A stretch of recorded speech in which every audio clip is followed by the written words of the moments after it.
Iye, Darvesh-ku. Tilamchilar ham ko'payib ketgan. Hozir haydab yuboraman. To'xta, oddiy tilamchi emas bu. Bunga tishim o'tmaydi. Xo'jayin, hozir haydab yuboraman. Hozir ko'rasiz. Turay. Bu xususiy hudud.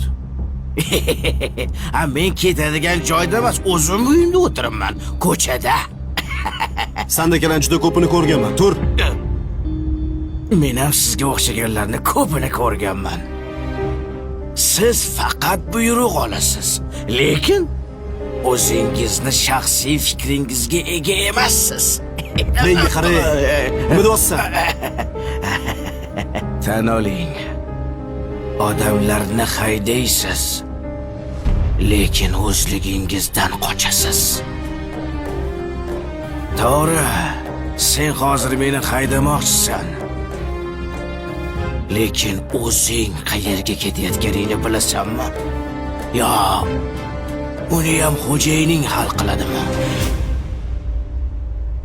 Bilasanmi? Men har doim yolg'iz yuraman. Chunki odamlar ko'p, lekin ishonch yo'q. Ko'zlar bor, ko'rmoq yo'q. Quloqlar bor, lekin eshitadigan odam yo'q. Og'ayni, agar iloji bo'lsa, jasadimni ham o'zim ko'mgan bo'lardim. Chunki janozamga kelgan odamlar men haqimda emas, oyoq kiyimi haqida qayg'uradi. Oyog'im loy bo'lib qolmadimikin deb qayg'uradi. Go'yo ular hayot mobaynida toza yo'lda yurgandek. Ha, Darvesh. Boy aka. Yaxshimisan? Yaxshimisiz?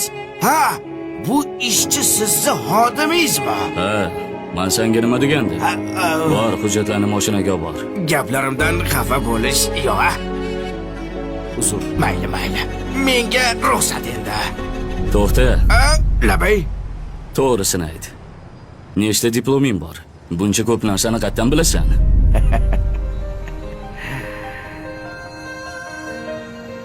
Yaqinroq keling. Boy aka, meni bitta diplomim bor. Uyam bo'lsa xatolar degan diplom. Men ko'p xato qilganman.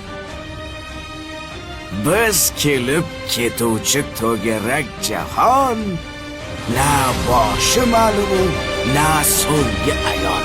Hech kimsa rostini aytib berolmas. Biz qaydan keldik-ku, keturmiz qayon. Ha, odamzod.